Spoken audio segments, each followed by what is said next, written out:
Paranormal Karen, she's so spooky. Paranormal Karen, funny too. Paranormal Karen, she's so spooky. Oh, and did I mention she's funny too?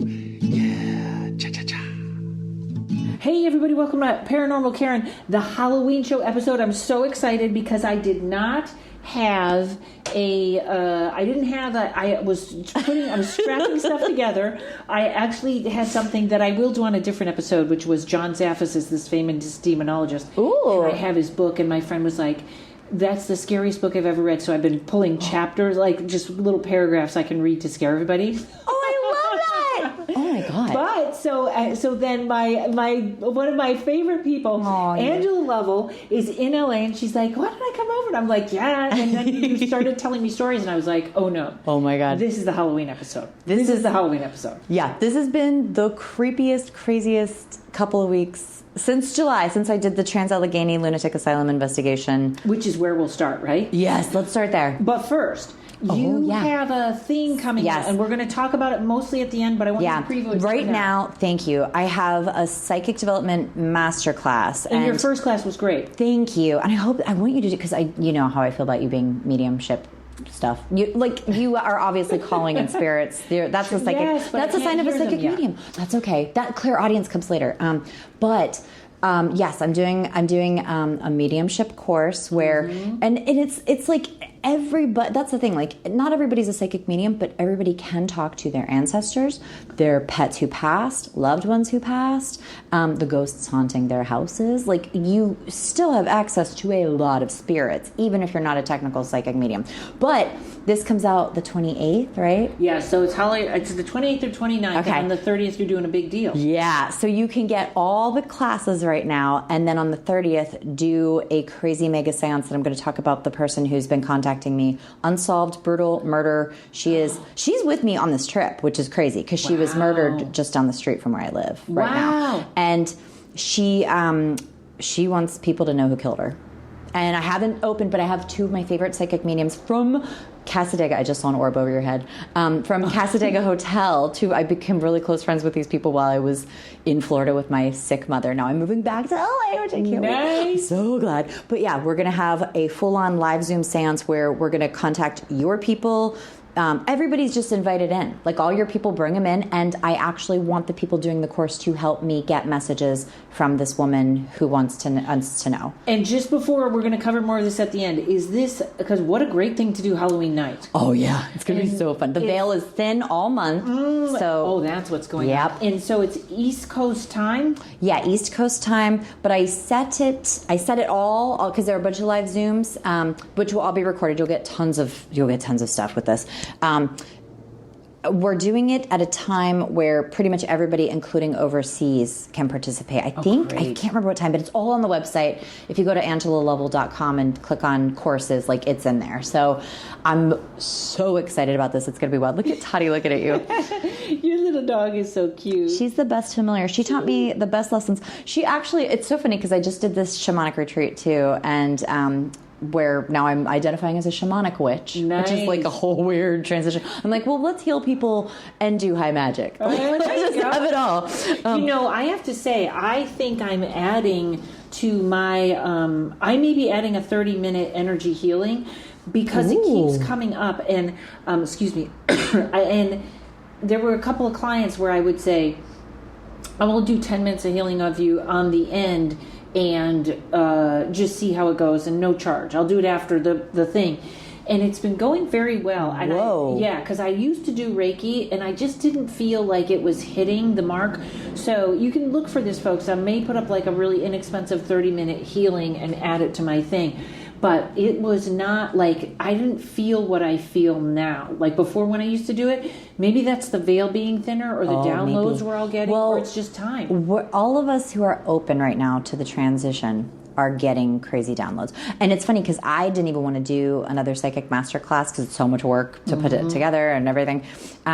But after the Trans-Allegheny thing and then this recent thing and the mediumship stuff and the person who's been, I mean, she's been straight up haunting me, but like now she's a guide. She's guiding me. Wow. And after all this, I was like, oh, okay, it's time to do a mediumship course. Because every time when I did my first psychic development course, all my gifts leveled up. And like animal communication, which I haven't even done yet. I just decided that's what I started asking my guides for. And I told you, like, the bats that have been swooping me, the visions with bats. I have, like, on my Instagram, my squirrel who came to me. She's crossed over, and I see her all the time. But even when she was alive, and I do past life regressions with people, she would appear with giant angel wings and lead me down wormholes to see their lifetimes. She is such a power animal. You know, sometimes Courage will be in the other room, and I'll be making his dinner, and I know he's tired, and I will see him float in. Like, I'll see him out of the corner of my eye, and then it disappears just a half second. But it's like he's checking to see if food is ready, and he's in the other room. Oh my God! See, this is like familiar. Like, these are familiars. Yes, when you they get are. the animal, I you're think supposed you to be. taught me that. I love that. Yes, I love it too. Well, Toddy, it was so funny on the shamanic retreat. I actually said that morning, which nobody else was allowed to bring their dog, but she's my little worker bee friend, you know. And I had her strapped to my chest the whole time, the whole retreat. We're in a teepee, and she's like, she journeys with me. With this dog, when I start to shamanic drum starts going, she's like, oh, let's go. Like, she blasts off. And that morning, I said to someone, we're having breakfast, and I said, she's my greatest teacher, and I have no idea what the lessons are yet. And then we're at the table, and Sarah, my shaman, I made a joke. We were talking about dating. You know, it's like all these psychics talking about dating. And I said, I'm going to have to leave this country to find a man. And Sarah points at me and she goes, well, you said it. Now it's true. And I was like, nope, I'm kidding. That was a joke. I'm not doing that. And it was funny because a moment later, well, funny, but she starts choking on an almond. Oh. And I have Heimlicked many dogs, and there was a moment a long time ago, I talked about this with Ryan on our podcast, This is Where Magic Happens, where Dolly was choking. Someone had brought cheese to my house. You know, I don't eat cheese, but like, I was feeding it to my dogs. Dolly was choking on a hunk of cheese, and I couldn't get it out of her. And I just laid down next to her, and I was like, just go peacefully into the light. And I was bawling, and I'm like, I'm watching my dog die. And then all of a sudden I was like, fuck this. And I stood up, and I was like, I call on the archangels. And I Heimlicked her, and the cheese shot across the room. But I refused to accept that my dog was about to die. At first I did. So Toddy starts choking, and I've learned all these lessons from the squirrels, especially. They were my greatest teachers last year. And I did lose several squirrels, and it was, I was traumatized, but I've grown a lot as an animal communicator from the loss. And the first thing I knew was I needed to go around the corner. She needed privacy to not die. So I take her around the corner, learn this from the squirrels, start Heimlicking her. Everybody at the table is like calling on everybody to come in and save this dog. And the whole time, I'm like, she's going to be okay. I was so calm. And I mean, I'm a hysterical woman. You know? I was so calm. And I refused to accept that she would die. It was 10 minutes of her. I'd get the almond out. She could breathe. But then she'd start salivating it and go back in. And Sarah, my shaman, is like, you got to get in a car. You got to go to the emergency clinic. I pulled one up and I said, no, I'm Heimlicking this almond out of her throat. I refused to accept it. The almond shoots across the room. Just this little piece of it. She had shooted. It was just a little piece that just kept getting caught sideways. But she had just reminded me, because this was moments after Sarah said, you said it, now it's true. Now, if I had laid down next to her and accepted her death, like I did that other time, and just been like, go peacefully into light, she would have died. So her big lesson for the day was, we create our reality. And I said, absolutely not today. I mean, ever since that moment, every single day, I'll feel, because we've all been in dark places, I'll feel the sadness coming back, and I will consider entertaining it, and I'll be like, no, that's not my day. That is not the day I'm having.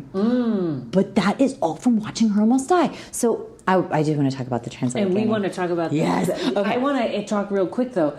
There is a sadness that's overwhelming right now. It is hard. And this new moon that we just had, so this is just going to be a couple weeks after the new moon, all that Libra, that new moon was like a hard-hitting full moon. And I told everybody, because even I was feeling it, you know, like the person who ghosted me, who I still pine for, but kind of like, well, do I want somebody who can do that? You know what I mean? Like somebody I was really connecting with. I have never really thought or felt drawn to messaging him and being like, what happened? Because I have a Leo moon. We're very proud. And that day of that new moon, I was like, text him. And my guides were like, fuck no, don't do that. And then I went home to my friend who I'm staying with here in LA, and She was sweating, this guy, and I said, don't text him, don't text him, don't talk to anybody. And other men I've been talking to, we all went silent that day. Nobody was messaging each other. And I told her, don't message that guy. She did, and it blew up, and it was a nightmare. And she was crying, and it was fine. And I'm like, no, it's Mercury. Mercury is retrograding right now, and Libra, and all this nonsense. But it's like this new moon, and now we're all going to be on the other side of it when you hear this. It forced our eyes open to see things and to accept them. So now there's a whole new acceptance coming in about the sadness, where it's like we realize, okay, there's another year of...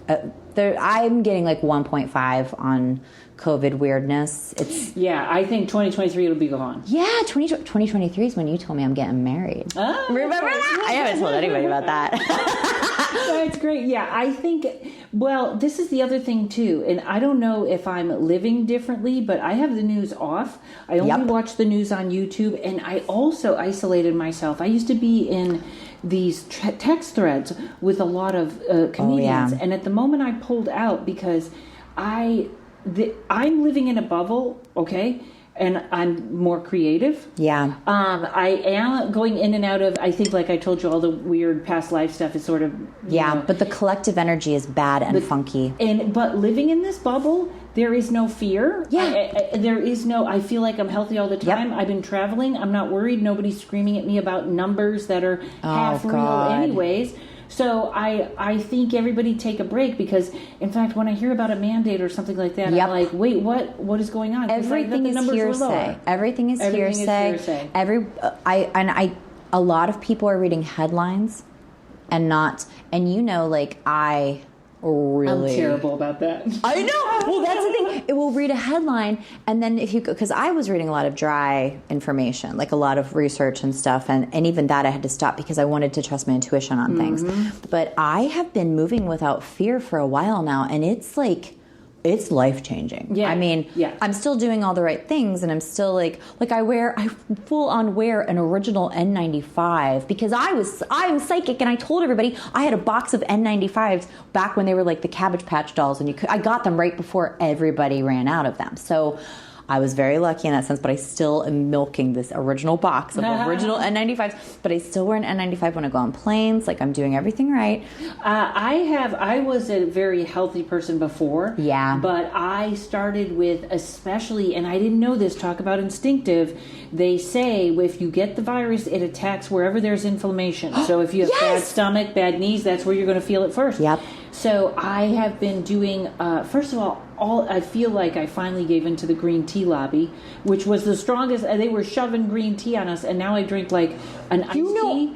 Green tea is high in fluoride. What? See if you can. That's so the way weird. they process it. I know this is because we both have Berkeys. They process it with a weird fluoride thing, but there might be, and please, if anybody's listening and knows, please message both of us. There's probably a green tea out there that is produced without the fluoride effect. I'll find out if it's, because I love green tea. Because I get it from Trader Joe's, and that's the only company I trust. Yeah, I love Trader Joe's. I'll find out. I'll see if I can find out from them. But after that, and then I added this weird turmeric thing that I have every day. Turmeric, I take turmeric every day. Yep. A big scoop of it. You get it organic turmeric, cinnamon, ginger, and pepper. All this. Put it in every my day. Smoothie. Yeah. Yeah. And then the vitamin. So I got extra healthy. It's so funny that, you know what? I just ditched the green tea. I was going to do both, but I think I may take out the green tea. Blue butterfly pea tea. What? I've never even heard of this. I've never heard of it either. You sound like a girl who's like, I have a child, I have a fairy garden, and we drink blue butter. Beep. What? It's called Blue Butterfly PEA tea. It's a flower. This is adorable. I know, and they were. I want to drink it. It's like it's blue, and it's like 4 times as many antioxidants as I'm green in. tea. And you get, I just ordered it on Etsy. It's the flower dried. So I don't think they're processing it with anything. I had to buy like a tea bag. This is what sifter. I want. That's what I want. That's what I need. Well, and you just made a really good point. We all feel like, what's true? Who's telling us the truth about anything? Some people are more afraid of COVID. Some people are more afraid of vaccines. Long-term side effects of vaccines, which is where, for sure, I think the fact that I don't like the way people are talking to each other about these things. Like, we're all afraid of something. But here's the thing. Managing your health is something you can control. And there are a lot of ways. And anti-inflammation is huge. Keeping your weight down. Why is that not a headline? Yeah. I just gained 15 pounds. Don't get me wrong. Oh, you're right. And you know what, too? There's a difference. It's having my heart broken. And you look amazing. I know. I like to do the thing where I'm like, well, I'll just eat all these non-dairy Ben & Jerry's, and then a man won't love me. And then I run into this hot guy I went to high school with who's this hot craft cocktail bartender. Oh, have you ever had a craft cocktail made out of breast milk? And I'm like, we don't need to have this conversation. Yeah. Like, stop trying to impress me. I'm going back to LA anyway. But you're absolutely right. The health, yes. Yeah. Well, and it's funny. I'm sorry. The point I was making is not bragging that hot bartenders are telling me. It's because I'm like, well, I'll gain weight and I will repel men. It doesn't work. It doesn't work. Nothing really works like that. So I have compromised my health instead. But it was really fun just sitting around eating Ben & Jerry's in my underwear. But now I have to go back and get on my Peloton. And I've been eating so much yogurt and just vegan pizza in LA because I don't have vegan food in Florida. But anyway, the health thing, heart health, there will be nights where I'm like, I don't want to get on my Peloton. I'm never going to get naked with a man again, blah, blah, blah. But then I think about the statistics for people who walk rapidly 20 miles a day versus those on ventilators who did not. That there is a reason that that the earth is like, hey, pay attention to your body. Hey, all of you, there's a reason so many people, because we're both vegan, are moving into ethical eating and you know what else? Plant-based. It's not about a size always. No. Like sometimes people are meant to be. I know exactly what you're saying, and it's really interesting too because it's the things I've added. I haven't taken out. Yeah, me too. I've added these coconut oil to my coffee every day. I blend it so good. Oh my God, it's pure brain fuel. I am on fire, and isn't and it's antibacterial, coconut oil, and isn't it anti-inflammatory? Am I crazy? I think it is. That's another one. The other thing is, and then we're going to get to scary stuff. Yeah, we got to get to scary. I mean, COVID's scary, right? We're all sick of it. There's another one that's an incredible. Well, there's so many good things. Yeah. There's oregano oil. Yes, I've been taking that. It's so funny. My clients, because right before COVID, I saw slaughterhouses closing the November before COVID. I told everybody, my friends still remind me that I was the one who cleared out Trader Joe's and had all the toilet paper long before I had the N95s. I was ready. Somebody was just saying it to me last night. She was like, you told me to cancel my birthday party in February. And I told her that before the new year. And she's like, and I didn't believe you, but I knew it was coming. I knew it was going to be bad. But the oregano oil and vitamin C, I kept telling everybody. And there is a concoction that they've been giving to healthcare. Hospitals are giving this. It's injections. It's, I don't know if I'm saying it right, quercetin, bromelain, and vitamin C. And they've been giving this to healthcare workers, and you can find I haven't been able to find articles about it. I've been able to find dry research. These healthcare workers are not getting COVID. People, they double the dosage, and they give it to people with COVID, and they don't die. Wow. So there is really good stuff out there. You can be healthy and make yourself feel safe, and if you believe in the vaccine, find a nice way to talk about it. If you don't believe in the vaccine, find a nice way to talk about it. Yeah. I think that the censorship is split us. Yeah. This is where it gets real weird. And and I'm open about this now. I only just got vaccinated, and I talk about this on my Patreon, but and this is actually a big secret I'm not supposed to talk about. They're telling me right now, shut the fuck up. I keep waiting for the government to come take me away. Where I just vanish. What you mean because what you're talking about? Yeah. Or because I keep knowing things that I'm not supposed to. Well, I think they're fine with it. If anything, I'm being monitored, which is why I'm not afraid of Alexa. I'm like, believe me, if they want to listen to me, they got ways. But that's funny. But there is, there is something that's shifting right now with the vaccines. There's something that's changing. I keep telling everybody because I think it is a very personal decision. I know they're saying greater good, but there's still, yes, greater good. I'm all about it, but search yourself. Don't go with all the headlines and the hearsay and the sheep mentality. Yeah. We are losing ourselves to sheep brain right now and herd mentality. And you know what? And the worst censorship. thing for your immune system is fear. Yes, I refuse to be afraid anymore. I'm so fed up. I always go the other way. I have enough things to be afraid of. But I was terrified in the Trans-Allegheny lunatics. Okay, let's go there. Folks, when we come back, we're going to talk about the lunatic asylum. All right, hold on one second. Hey everybody, just want to let you know my tarot class is on sale this weekend only until the 23rd, or the 23rd. I believe it runs out at midnight. So that'll be 2 days. You can get half off when you go to karenrontowski.com and click on tarot, and then you're going to use the coupon code October, all capital letters October. Also, November 1st, I finally have a Patreon. I know I'm so far behind everyone else.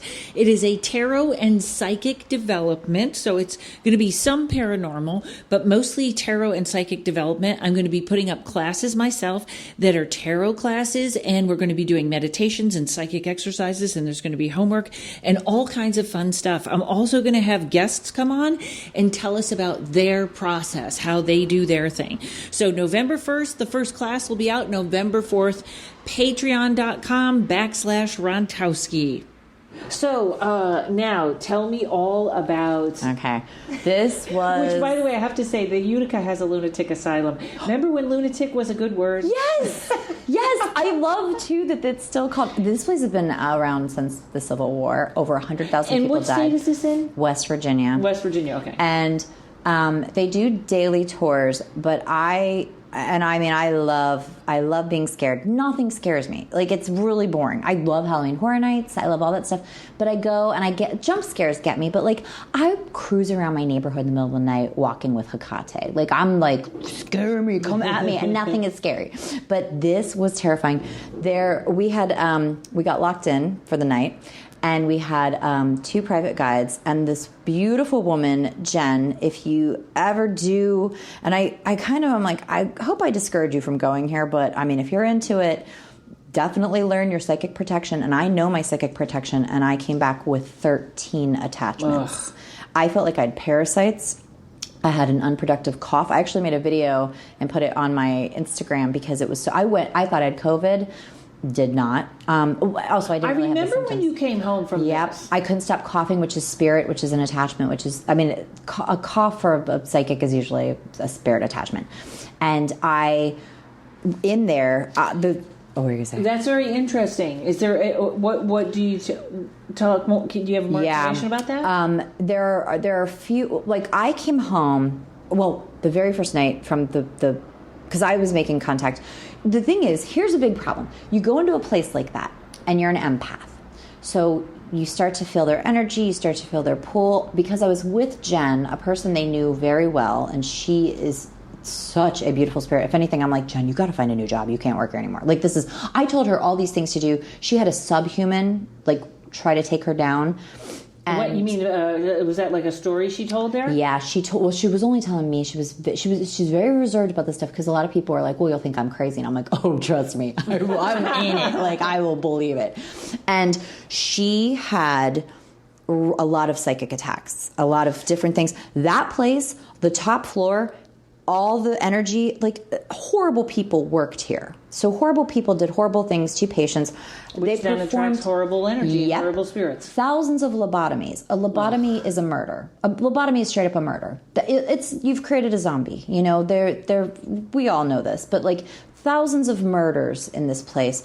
Over 100,000 people die. It's 9 acres to walk the whole thing. Oh my God. It's wild. And murders and suicides occurred throughout constantly.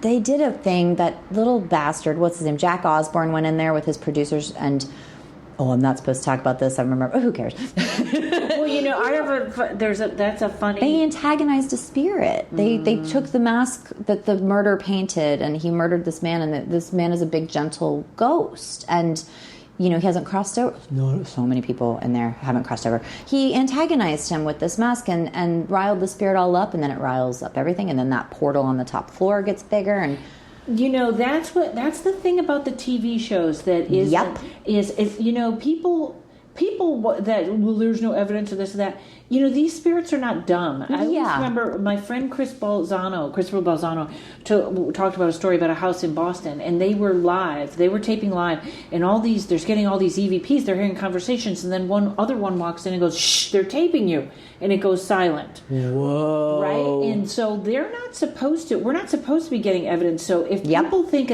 I think when TV shows go in, it's harder to get evidence, and that's why why they're all agitating.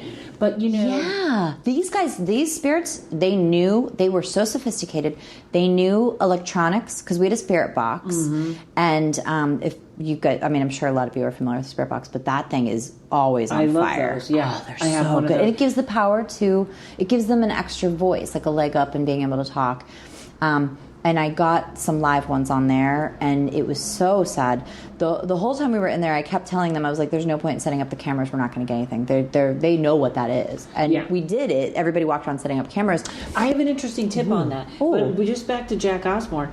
This is where, because we were talking before, I would not mind being a sidekick on a show, but I wouldn't want a paranormal investigating show.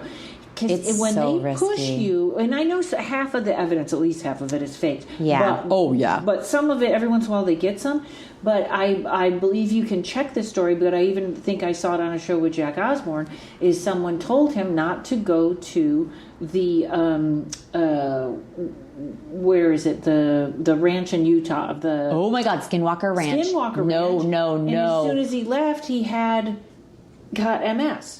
Which I know it's like a weird... No, that's definitely from going to Skinwalker Ranch. Skinwalker Ranch is real deal. Stay far away from Skinwalker Ranch. And my ex-husband was Navajo. My one ex-husband is one of my ex-husbands, not Navajo. And there is a lot of... Because they don't talk about it. The Navajos don't...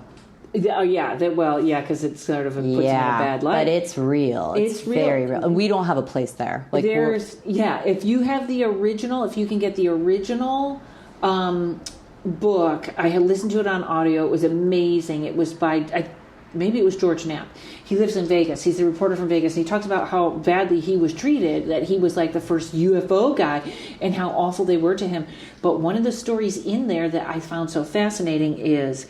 Everyone else was seeing lights flashing, and someone had on the night vision goggles, and instead of seeing lights, he was seeing a tunnel, and he was watching things crawl out of that tunnel. Oh, wow. Yeah. But we don't belong in places like, they're just, it's even like Ryan's story about going to Florida. That's amazing. Yeah, and he wants to go back to Conqueror's Demons, and I'm like, you barely escaped death. Don't go back there. Well, you know what else? I wouldn't return that. Bobby Mackey's. There's 2 or 3 places I wouldn't go, and Bobby Mackey's in Kentucky is one of them. And I was working in Indiana when there was this is how great my guides are. And I think this happens to a lot of people even before they're kind of in touch with their guides, is... I was an hour away, and they were like, can you do a show in Bobby Mackey's for the paranormal convention? And I was like, of course, I'll get a rental car. I'll come down, go back, do it in the afternoon. I couldn't get a car. I kept getting blocked. To one person got sick in the parking lot, had a heart attack. Another one went home and had a blood clot. Like, this stuff is not that it isn't... This negative energy, folks might remember the podcast I did with Diet. He was like, "No, you shouldn't be around us. It's bad for yourself." I thought I was going to die. My whole family and I aren't speaking. They were with me on this trip, and they still have attachments. And this is like, well, I wonder how this is going to work out, because they want to go on a paranormal investigation, and then they're like, no, the attachments aren't real. And I'm like, okay, but the ghosts were? Like, how do you decide what? It's so stupid. But I think one is scarier than the other. So well, when I was in there, I did all my protection. I called in Hecate. I had my angels, and I was with my cluster, and I went into the bathroom by myself, and all these creepy faces came out of the walls and watched me pee. And I was like, that's fine. You can watch me. Don't come near me. Don't touch me. And I kept saying the whole time, I was like, please do not touch me. Please do not touch me. And they were very respectful for the most part. But then I had this giant black tourmaline that I always wear, especially the length hits right at my heart chakra. So it's lungs and heart. And I've been wearing it, especially with COVID. It just broke in half and fell. So I had for no reason, I had a tiny piece of tourmaline, and it just went clunk like a big hunk of coal. Like it reminded me of the end of Time Bandits. Yep. And when remember, did you ever see Time Bandits where he's like that pure concentrated evil? And it's like a big, it's so good. I saw that movie when I was a child, and it shouldn't be for children. But so my black tourmaline clunk fell on the floor, and I was like, oh, I'm fucked. And then as we go up higher and higher, things are coming closer. They're not respecting me anymore. They tried to push one of us down the stairs. They're getting very aggressive. And I did almost send a boy into the light. And this is the thing. Give us a psychic show where we actually send them into the light. Like, let's have psychopomp. Like, yeah, that pisses me off. Nobody wants to do it. They just want to go in. They want to rile everybody up and hurt them. And what people don't realize is spirits are like crazy people. They're like people who have lost their minds or are trapped in a loop of dementia. We need compassion for ghosts. And what also I feel like, especially in a location like that, you're not dealing with just ghosts. Yeah. And I know big time. A friend of mine told me in an insane asylum, there's so much demonic activity in there.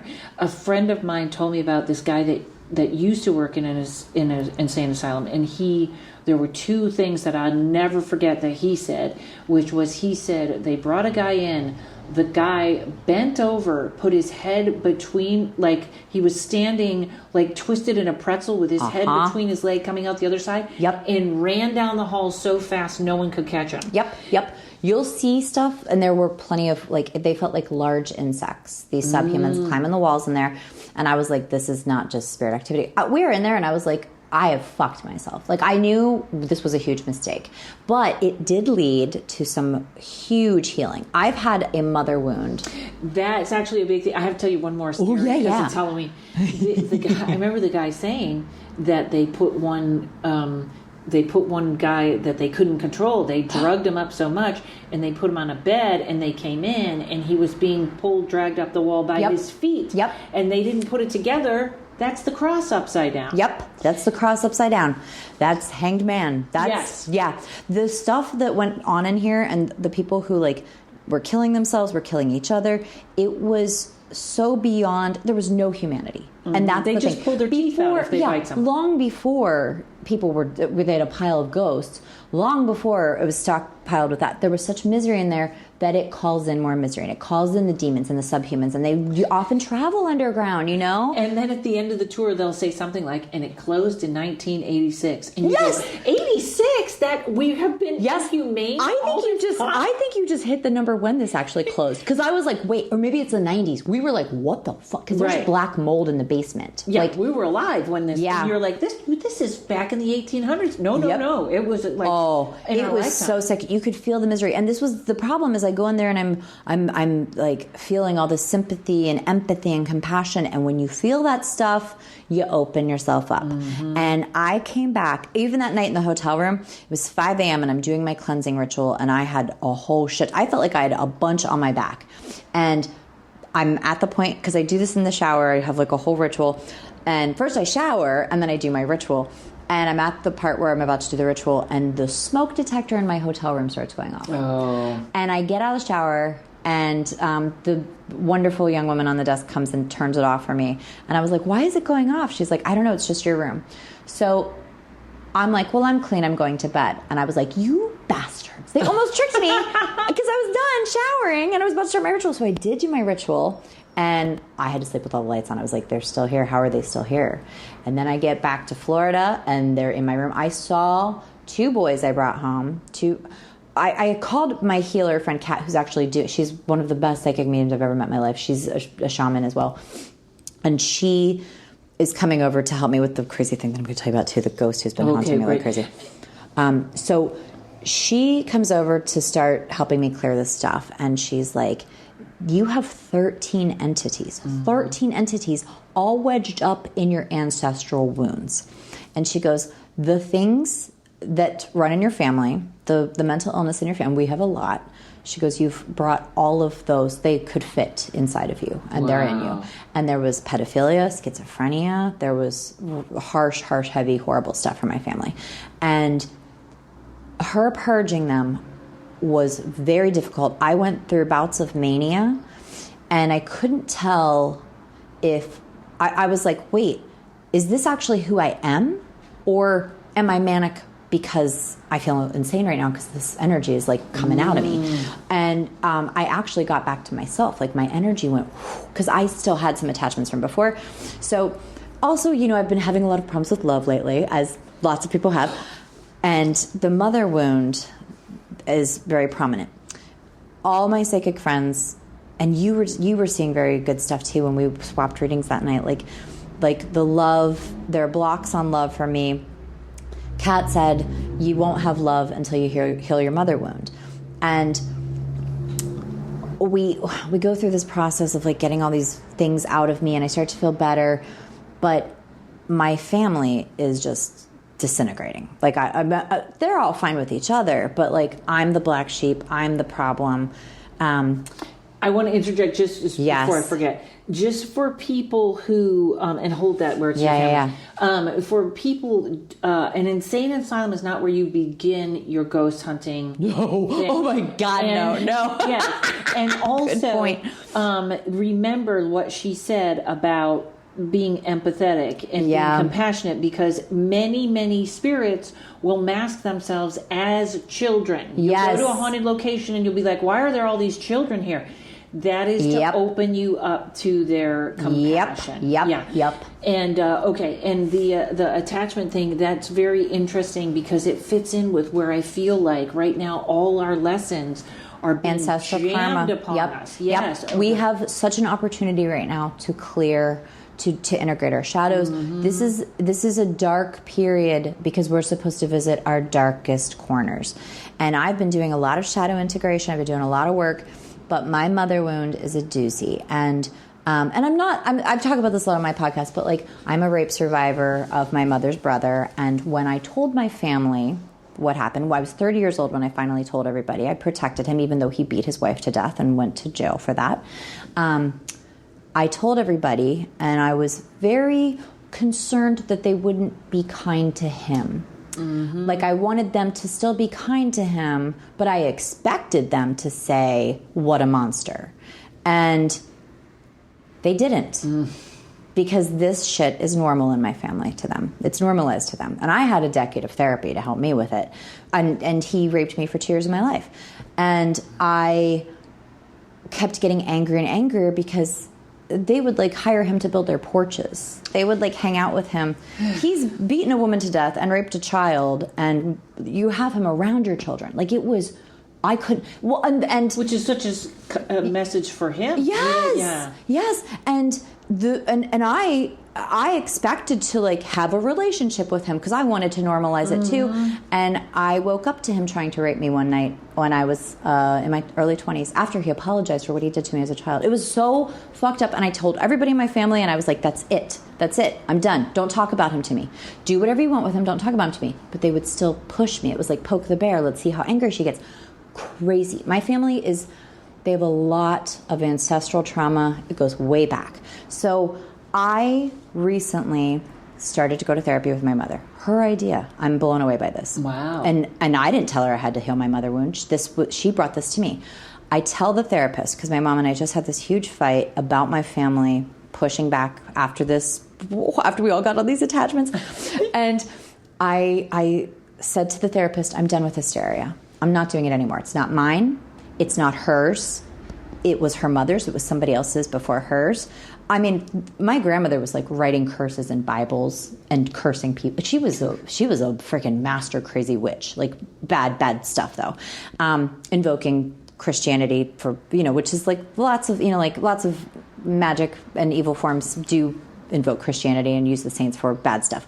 So I tell her I'm not doing hysteria anymore. I'm done, which is not me. I can be hysterical easily.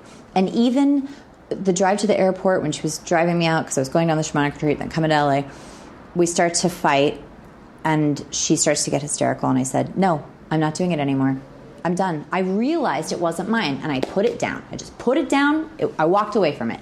And every long-term partner I have has seen me hysterical. This is a huge problem. I loved to whip myself up into a frenzy.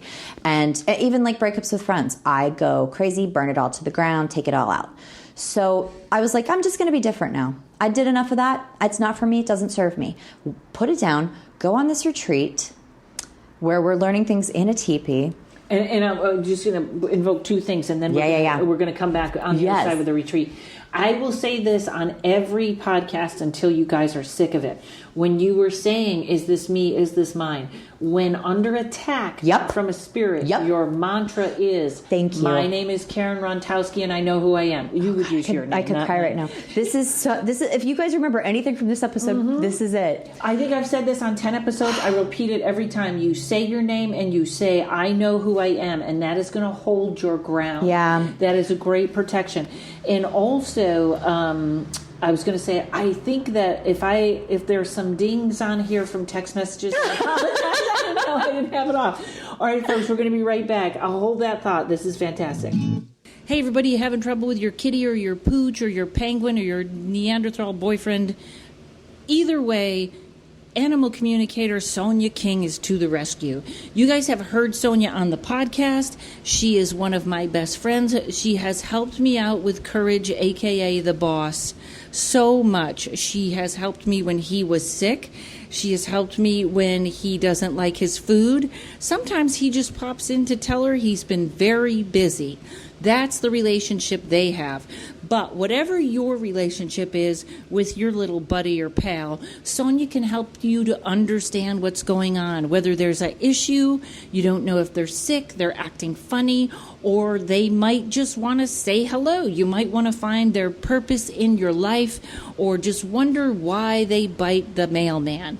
But either way, Sonia King is your lady. You want to book a reading with her at soniaking.com. And that is just as easy as it sounds. SONYAKING.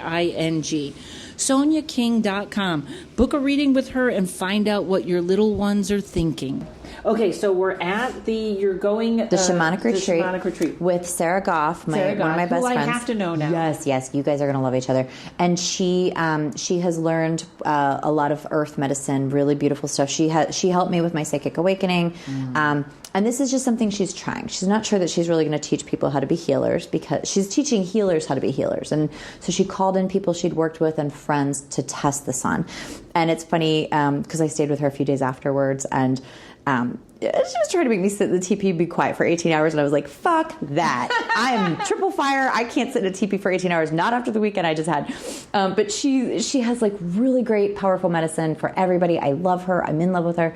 And she has this partner with people, and I was partnered with someone I was having static with, which is always the way, because this is a journey. Funny. Yeah. Exactly. And she told me, because I had Toddy, my little chihuahua, strapped to my chest the whole time for this, and she tells me that she tried to adopt. Yeah, she tried to adopt, but it was just so hard. Chihuahuas are one of the pit bulls, and Chihuahuas are the top most euthanized breeds of dogs in this country, and they're the easiest ones to get. They really, it's true. Yeah, and I didn't want to be an asshole. And because I want it to be a teaching moment. Yes, and I want to influence people, and I have influenced a lot of people who bought pets to adopt later, because any breed you want, you can find and adopt. I had Pomeranians, that I adopted, rescued from puppy mill.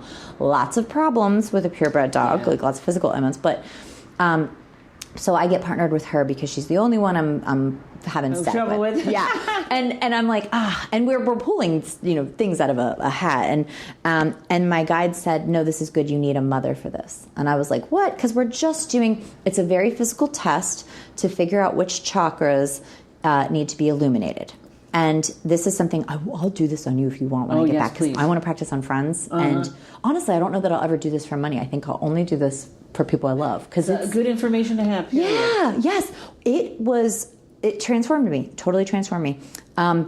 It's a physical test to test chakras and see what's out. I always assume it's my throat because I talk too much, and my heart because it's been broken so much, like in past lives, And it's usually two. It's usually two chakras that are working together to be out, and they're side by side. And this person does the chakra test, and it's neither of those. It's my solar plexus. And I'm like, what? And I'm like, she doesn't. Immediately, I'm the asshole. I'm like, she doesn't know what she's doing.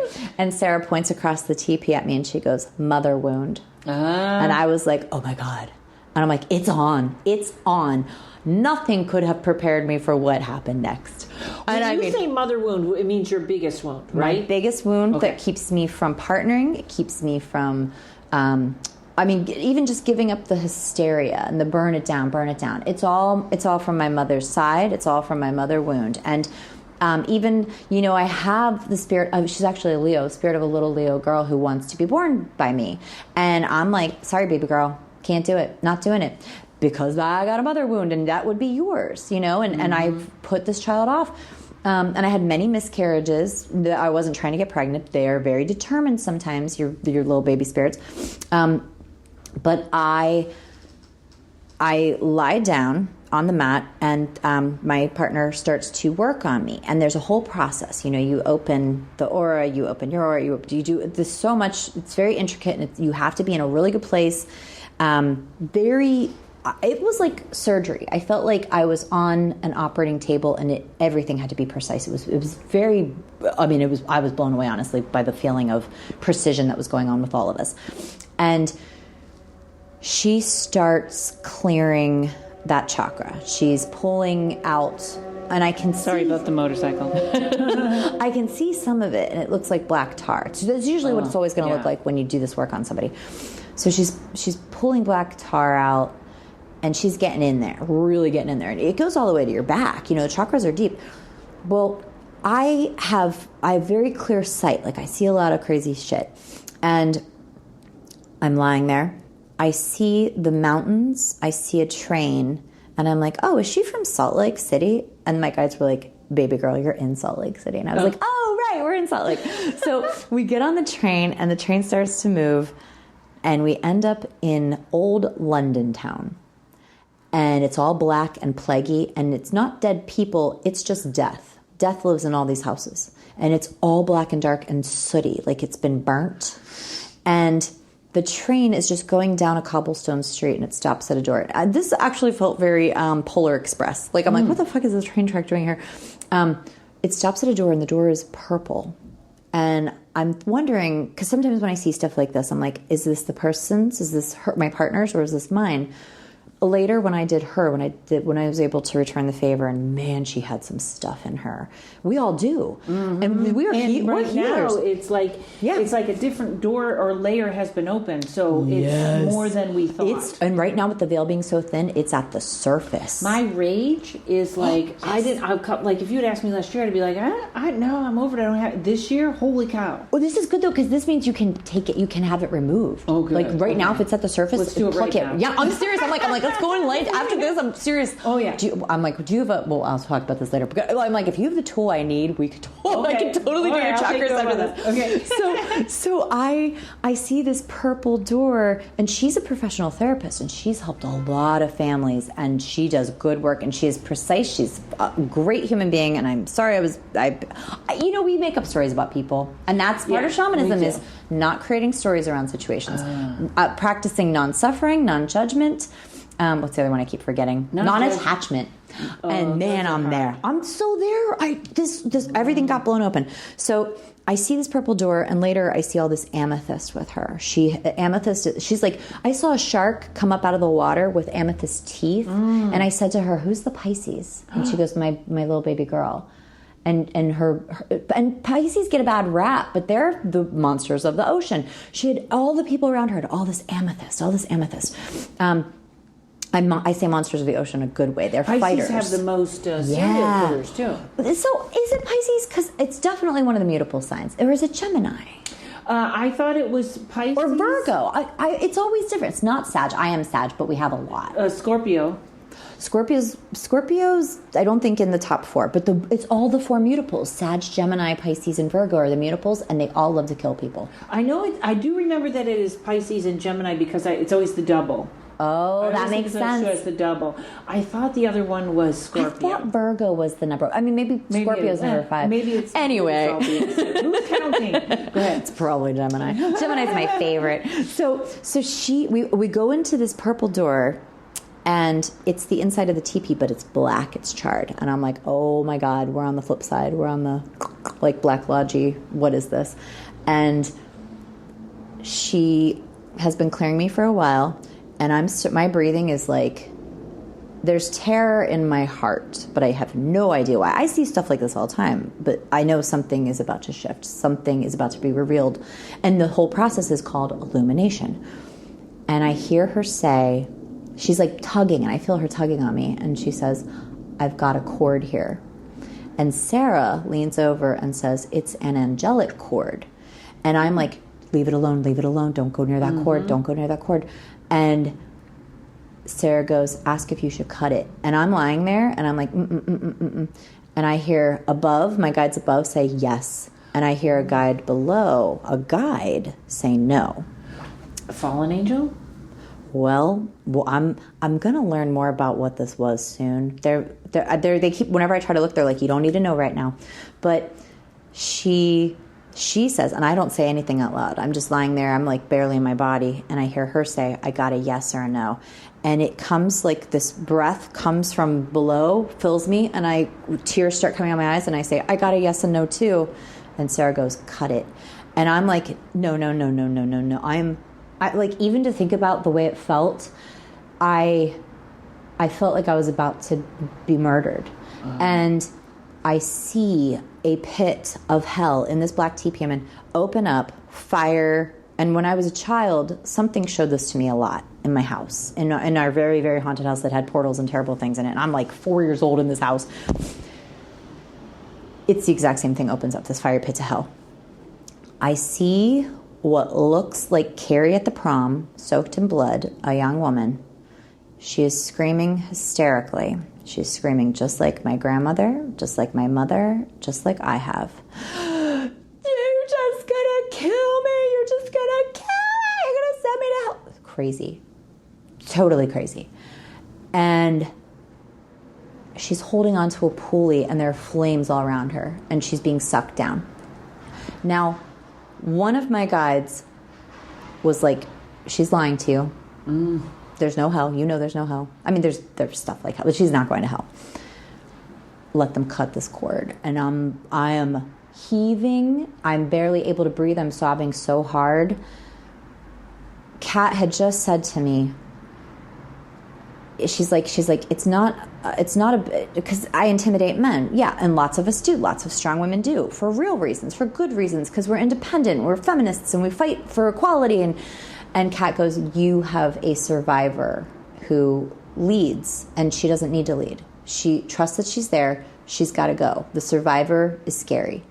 And Kat had just said this to me before I left, and I was like, no, my survivor, I was attacked by a pit bull, and she pulled its eyes out of its head, and it didn't kill me or my dog. Well, I mean, its eyes went fine. It was fine. But that's what we did. That's what we did. And I blacked out so she could take over. She has fought off rapists.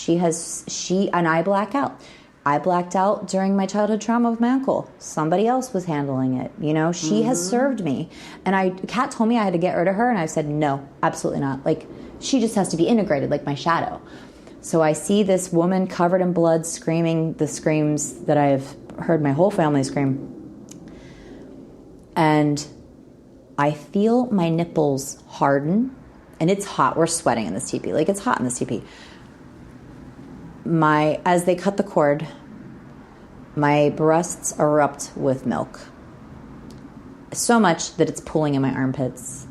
Milk is just like pumping out of my breasts. I've never lactated in my life. Wait, it's in the 3D world it's happening? I can feel it on my body, but I can't move because I want to reach up and feel I can feel it pulling all around my arms and everything.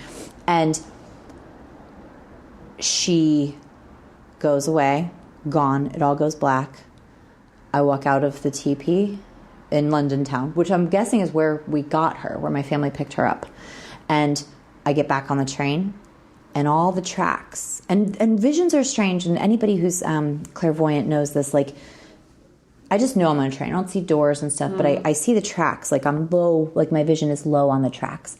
And all the tracks, you know, they're just train tracks. They're all straight. Before the train moves, they all go wonky and crooked. And it's so she can't follow us home. Oh. And, which is good. She's fine wherever she is, I guess. But all the tracks rearrange, and we go somewhere else. And I sit up after she illuminates my chakra, my mother wound. I sit up, and I have one foot in my body. I cannot walk or stand.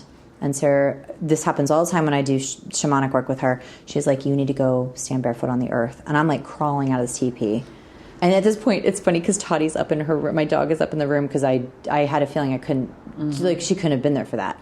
And I'm out in the grass, and all the women come out, and we go for a walk around this glen. And I don't even remember this glen. I went back to it later. I had no memory of it. I was gone. I was barely in my body. And I just kept crying, and I was like, it's over. It's over. And that night, you know, we have all this fireside ritual, and we're doing lots of ceremony work. We kept peeing. We're purging. We're crazy. Yeah. So all these women were constantly running out of the TP to go to the bathroom. And we'd all sit there and be like, well, who are we missing? We all kept saying that. Who are we missing? Who are we missing?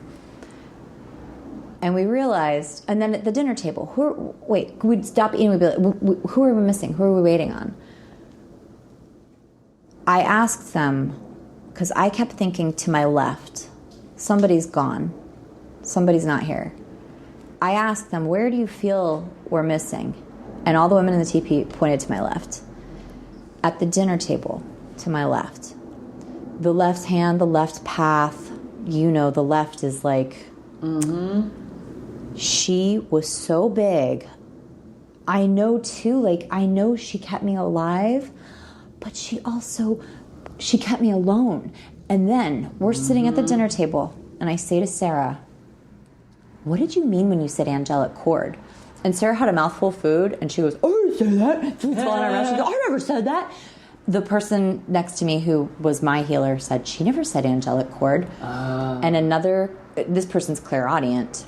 She doesn't know yet. I just hung out with her in LA, and I'm like, you know you're a clair, right? And across the table, she goes, I heard you say angelic cord too. And I thought, why would they cut an angelic cord? And she also said she didn't understand how she could hear Sarah say it because she was so far away, and it was like the voice was being thrown. And that was my survivor. That was my demonic attachment. Served a strong purpose, not just like there to create chaos. How many times in my life have I been lied to by her? How many times was a voice? How many times did I fight with a partner and he said I never said that? And I'm like, you're a fucking liar and you're lying to me. And it was her. I mean, that night, I slept in total darkness. I don't usually do that because of subhumans. It like keeps them out, and I'm just always careful. And Sarah's house is very safe, but I just felt like it's over. The hysteria's over. My mom is clear. My grandmother comes through a lot because we had a horrible, horrible relationship. We've worked on it. This is the best thing about psychic mediumship. When they die, they work on it. Yeah, the ego's like, their ego's not as big anymore. And they're like, hi, I'm sorry, I love you. You know, it's so easy.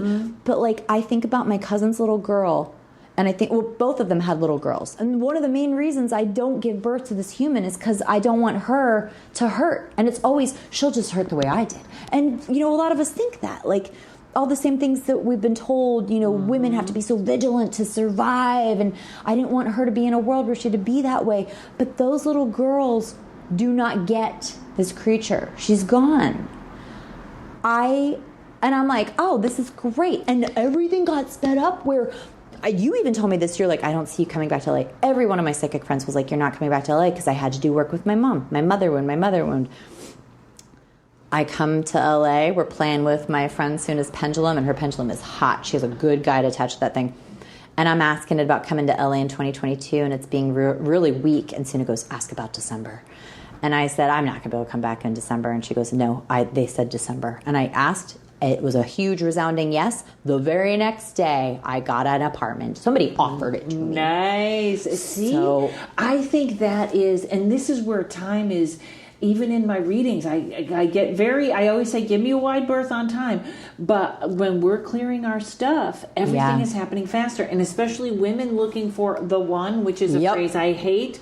Clear your stuff. And they'll always go, I did. And I'm like, nope, you didn't. We're never done. It's so funny. Sarah just said this to me because I do think I met the one, and now maybe, well, you know what? Good news. You get the 5, really. They're the 5. Yes. And you know what else?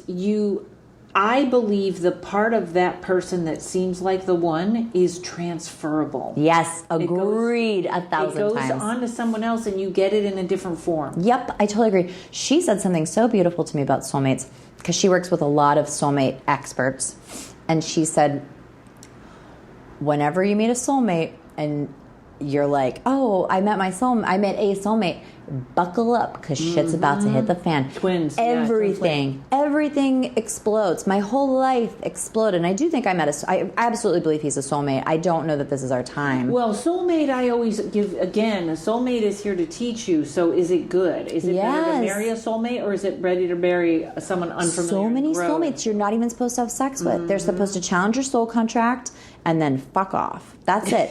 And people, this is a huge mistake. I know so many people who have stayed with their soulmate too long. The lessons are over. They don't want to have sex with each other anymore. They're just done. There's no passion because the lessons are over. And that's when you got to go find a new soulmate. But especially us here, people just don't want change. I'm bad about that. I don't want change, but we have to have change. It's true. Well, that's why we have a virus, because no one was going to change. No one was going to look deeper, and the universe was like, okay, we'll show you how to change. Oh, yeah. In 2021, which is a 5 this year, I can't stand this year. This year, I'll take 2020 over 2021. I feel the same way. Well, also because we didn't know everything. We didn't see everything yet. Now we see everything. Yeah. And now we have to deal with it. And if we don't deal with it, it deals with us. And that's where it is. And this is, about having control over your health and your diet and your shadow integration. And this was the thing, too, because I was saying to Sarah, I'm like, I've had so many healers work on me. Why did this person, who's just a healer in training, why could she feel the cord? Why could she cut the cord? And Sarah goes, because you cleared everything. It could be seen. All the clouds. You said, I'm done. This hysteria is not mine. And poof, it rose to the surface. So going to therapy, everybody should be in therapy right now. Microdose whatever you need to microdose. We're all doing our own thing. That is, and my friend Jessica Gillis, Jessica and Oscar, I'm doing a thing with her right now, 4 sessions with her, and she and I are actually going to get together and do a healing of each other, because her and I have this great connection. I just think she's amazing. See? I guess it's because I'm older. I'm always like, I feel like I have a mom connection with her. But it's even interesting that you come over and you're like, hey, I have this new way of healing. Yeah. Because I feel like it's falling in my lap, and every time you peel away a level, something gets better, and you get a psychic upgrade. You do. That's the thing, the psychic upgrades. Well, even this, the mediumship thing, because I wanted animal communication, and I just kept asking for it, and even when my landlady showed me the house I'm renting, a squirrel ran up and started barking at me over the arbor, and she goes, I've never seen a squirrel do that. And I'm like, oh yeah, they're my jam. That's my animal. A squirrel did that to me the other day at my sister's, and I was like, that is the loudest squirrel I've ever heard. I didn't know it was a squirrel. They remind you to be playful. Yeah, the animals are like, I have dragonflies that come over my head and circle me now in front of people. I made these new friends. We went to the beach together, and it happened in the Publix parking lot, and they were like, I've never seen a dragonfly do that. And I'm like, yeah, that's my thing now. This is just, I've leveled up as an animal communicator. And the easiest thing is when I'm reading people whose pets have passed, they just come right rushing in. But even on this retreat, it was funny because I was the only one who had actual sight, and power animals kept coming in the teepee, and Sarah kept shushing me. She had fucking had it with my shit. She was like, stop telling everybody they're power animals. But the power animals wouldn't leave me alone. There was a rhino that was so aggressive. That's funny. It was so fun. But this mediumship thing, so this year, because I always could talk to the dead. Yeah, this is great. This is coming up. Oh my God, this is so crazy. So I move into this house because I go to Florida. My mom has cancer, then she has cancer again, then she's got COVID, and she's doing really well. But it's been a lot. It's been a whole lot. Sure. And I mean, hey, how about we heal that mother wound while you're dying? We were literally fighting off death constantly, and now I feel like TikTok, let's get this done. So I move into this house. The very first night I'm there, have you ever seen The Changeling, the old 1970 horror movie? Mm-mm. It's so good. It's crazy. There's a ball. And you know what else is crazy? It's always balls for me and ghosts. And in this movie, this ghost child is throwing the ball down the stairs all the time. And it's very scary. And I've had this my whole life with balls. When I was in the Trans-Allegheny, they kept telling me... Wait, are you wearing perfume? Yeah. Okay. Why? Because I felt like somebody walked through. Because I did not smell perfume the whole time. It actually feels like an older woman came through. Do you know what the smell was? It just flashed. I mean, I'm wearing Come To Me and Jezebel oil because I'm all DTF these days, but... I didn't smell it. But those shouldn't smell like old women. No, those shouldn't. Should not at all. So I think somebody passed through. I have a really great guide who is, she's so cute, but she's like, you need to have sex. My hymen is basically growing back. It's ridiculous. Sarah even said that to me, and I was like, no, it probably is. Which is, we're all healing in our own weird ways. Right. So the very People need human touch right now, period. Oh my God, I just saw my doctor, and he was touching me, and he's very handsome, and he was just touching, he just like very nicely, sweetly touched my face and said something. And we are always hugging. We love each other. And he touched me, and I was like, oh my God, I just started ovulating. I legitimately started to ovulate. So you clasped. Yeah. Anyway, so I moved into this house, and I knew I had to clear a lot of stuff. Later I find out 2 couples in a row, back to back, beating the shit out of each other in this house. So I get in there, and I did Beltane, and they had me do crazy sex magic in this house. And then go out and give it to all the trees. And they call this the tree house because the trees around it are out of this world. And I'm right on the river. It's gorgeous. I'm very grateful because this has been a good, safe place for me. So it's the very first night I'm sleeping there. I hadn't had a bed yet. I have my 4 cats and Toddy, and they're all on the king-size mattress, which is on the floor because we haven't bought a frame yet. And the end of the apartment, this is an old ancient house. The end of the apartment is all dark and has these beautiful vintage antique bay windows. It's just all open like a big aquarium with trees around it. And I'm standing there, and I'm getting a read on a ghost. But she like knows me and I know her. Like we just had it's like when you make a new friend is really how it felt. And I'm standing there in the dark, and I got all kind of sassy, and I was like, there's a ghost in here, huh? She takes one of the cat toys, a Jingle Bell ball, which is packed in one of the bags I've carried in, takes it in the other room, throws it in the air, it hits the floor, and rolls across the room. And the animals are like, what the fuck was that? Because but they know nobody else is in here. The very next night, I'm sleeping in my bed, and the whole house you can run a circle around. A young blonde woman, naked, is running with Toddy and my 4 cats joyfully. All of them love her. They just met her. They only just came in the day before, running circles like a herd on the move around the house. And she's running through my bed. And Jeez, that scared me. Oh, that was fun. That was the wind just the so she's running. It was very like Diana, like very goddess. And I'm like, this isn't a ghost, though. This is something. This is somebody who's connected to goddess. This is somebody who has messages for me. So we start to play. And there was one night, she turns the light on to talk to me, where I could straight up ask her a question, and she'll say yes or no. She'll flick the light. My 2 favorite stories about her. The one night, I'm lying in bed after a shower, and I just have a towel wrapped on me, and it's where you just should go to sleep, but you just want to keep scrolling and talking to people. And all the animals are in my bed, and my black fluffy cat Rue starts to cough up a hairball. And it's a king-size bed, and I'm going to get to her faster if I jump up and run around it than if I try to jump across it. So I hit the floor, slip, my towel flies in the air. I remember this. I hit the floor with a thud. All the animals go whoosh over me, out of the bed, terrified. And I'm lying on the floor, naked, cracking up. Because it's the whole, a cat's about to throw up, and then boom, and I fall. And I'm just laughing my ass off. And I'm thinking, I really wish I had a partner, because that would have been so funny for them. They could tell me how much funnier my face was. I don't know what this looked like. And I'm like, I'm still laughing, but I'm like, it sucks to experience this alone. And she turned my bedroom light on. She was like, baby, you're not alone. She's just so sweet. And then recently, that hot bartender, I'm like, oh, this is great. Finally, 3 years, I'm going to have sex with a man again. Nope, he blew it. My really good friend who's just like a good crusader of women's rights and a good man, and he is hanging out at the bar with this guy, and this guy is saying, I'm going to tag that witch pussy. I'm going to tag that witch pussy. And Brent says, hey man, she's a good girl and she's looking for love and she's better than that. Don't call her witch pussy. And this guy won't stop reducing me to witch pussy.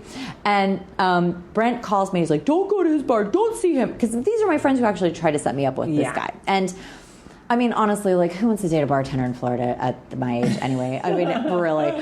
And Brent calls me, and he's really upset, and he's like, and I'm like, he wasn't kidding, though? And he's like, no, I was telling him it's, like, disrespectful, and he was still doing it. And I'm like, for a man to call it a man and the man to get upset, it's bad, yeah. Yeah, it's severe.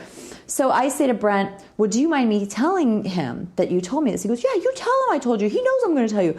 So I'm standing there talking to Brent in my living room, and I said, all right, so I'm going to text him. I'm going to be like, So I'm not really feeling this because I was supposed to get with him in like 15 minutes. And I'm going to go to the bar, I'm going to have a drink, and then I'm going to go get ready for my trip.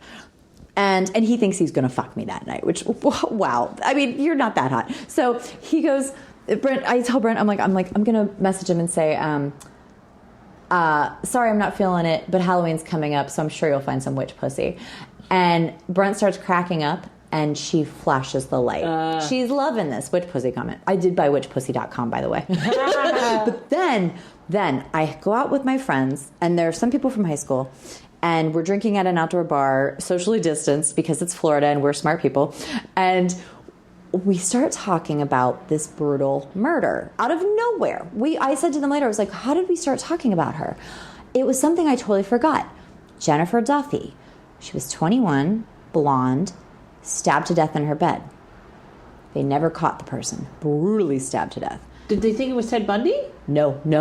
It was after he was executed. Oh, okay. And I don't remember when. I think it was in the 90s that this happened. And I went to school with her sister, Becky. Becky was the most beautiful girl I went to school with. And my junior high boyfriend dumped me for Becky, and I couldn't even be mad about it. I was like, well, yeah, you got to go out with Becky Duffy. She's like the most beautiful inside and out part. Like, I wasn't even mad about it. So, and that is not Venus and Scorpio for me, you know? So then Becky dies in her bed at the age of 21. Wow. And then their younger brother dies. And I knew their mom, Kathy. My parents owned a video store when we were kids, and I would manage it as a teenager because, like, as one will in Florida. Her mom would come in and talk to me about them dying. And it was painful for everybody. Everybody loved these girls. Kat came over one day when she was clearing me, and she goes, who's this blonde ghost in your house? And I said, I don't know. And Kat's like, she has a really basic name. She's really trying to talk to us. And I don't open myself to them unless there's a reason to. And I don't want to get like... Open in your house. Yeah. And Kat starts opening herself to her, and she's like, she wants to be your spirit guide or something. She's got a message.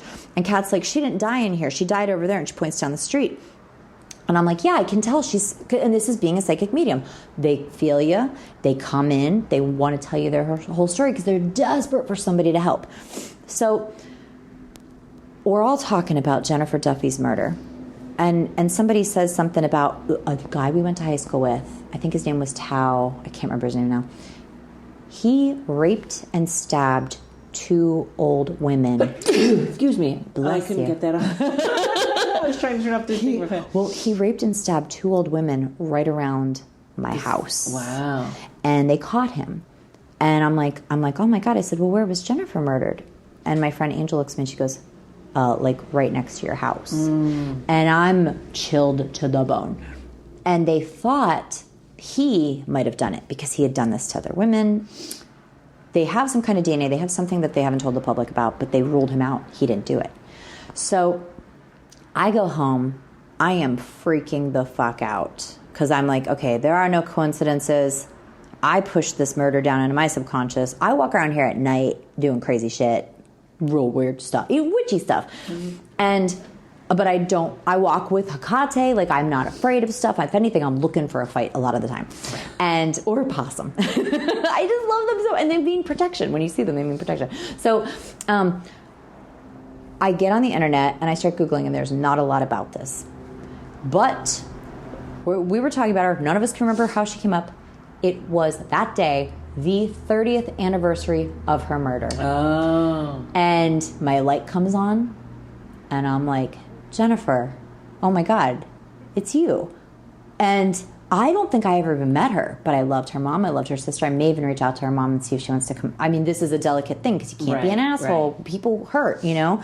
But I'm going to check in with her and see what she wants me to do. But it's a lot of prep. Wow. So I drove by the house. After I found out, I drove by, and it's hard to find the house, but I found it. It is right near my house. And I drove by it at night, and I just felt from my head to my toes this chill. Somebody ran around covered in her blood in these like beautiful little streets where all these rich people live. It's very safe. And I'm like, they're still here. They're still here. Wow. And so I'm hoping on the 30th, the seance we do, I nail this motherfucker. And I have a theory already.